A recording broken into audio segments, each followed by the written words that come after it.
Hey there, YouTube. I'm going to follow up on a video I put up a few days ago. It was a drill that can fix your shooting. Now, let me go ahead and read this comment.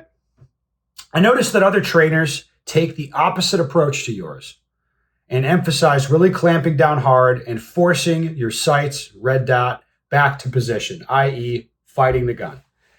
It just feels like there's a lot of mixed messaging from professionals about this, especially because both techniques seem to work for the person demonstrating it. Do you think this is because different things work for different people?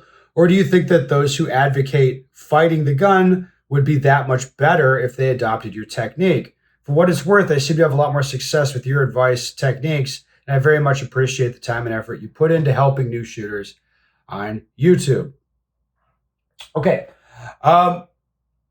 So if you're new, I would say I have very heterodox views when it comes to recoil control. So what I would tell people is, hey, connect to the pistol. So I'm going to hold on to it firmly. So it's not like the pistol shouldn't be sliding around inside of my grip.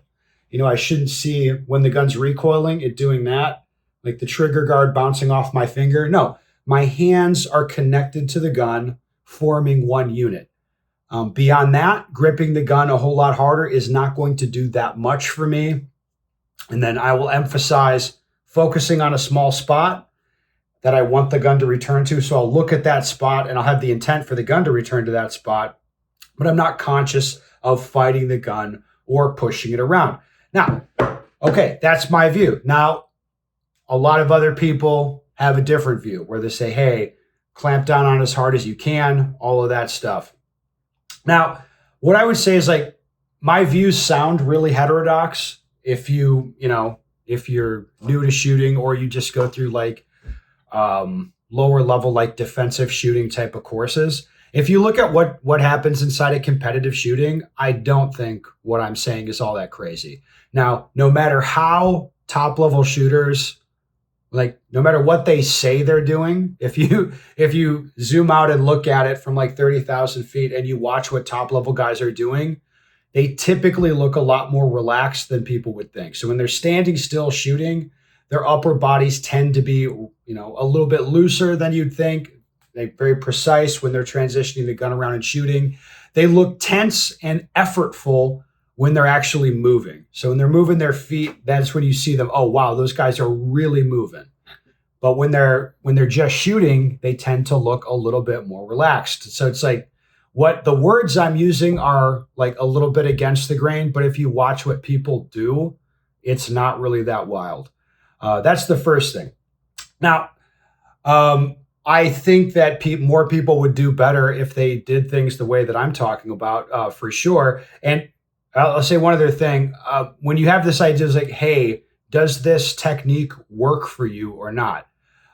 If anybody asks, I'd say, hey, you can shoot like any standard drill or standard test that I would put in front of them. A highly skilled person could shoot a very good score when they're like super tense in their upper body and fighting the recoil. You can absolutely shoot good scores doing that.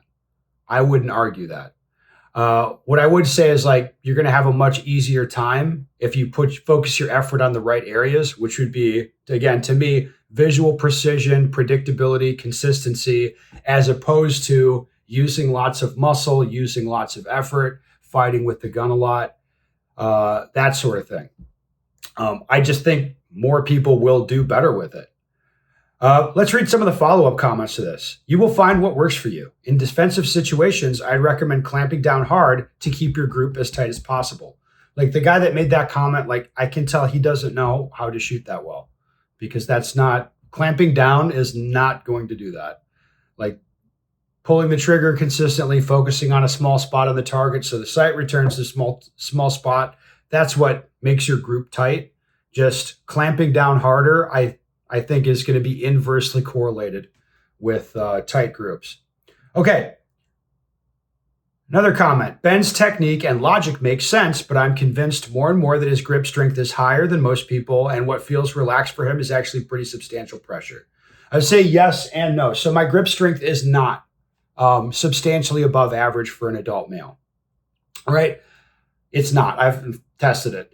However, when I articulate a relaxed grip, like I'm still holding the gun firmly. So I'm holding the gun firmly so it's not going to move, but I'm not like clamping down and bearing down into the pistol. I would articulate it as a firm grip, but most people, especially if they've had previous training, if they feel the way that I'm gripping the pistol, to them, that feels very relaxed. So a lot of this is perception. Your perception's that it's relaxed. I would say it's not really relaxed. It's firm, but I'm not bearing down beyond a firm grip. Let's take the next comment. That's also what I'm getting. There's an instructor named Annette Evans who took his class. She explained when he put his hands on hers and showed her how hard it was grip. It was way harder than she thought it would be. I do think keeping the firing hand relaxed enough to pull the trigger straight quickly is important, though. At least I see dividends from that. Yes, so frequently in classes, I'll put my support hand, like somebody will be holding their gun with their firing hand. I'll put my support hand into this pocket and clamp my pistol or clamp my hand onto the gun. Now, yes, if you're like a female who's not very good at shooting, that's going to feel like a ton of pressure. But for an adult male who's experienced, like you're not going to feel like this is a lot of pressure from my hand. It's pressure in a particular way. I'm going to be like connected to the actual pistol.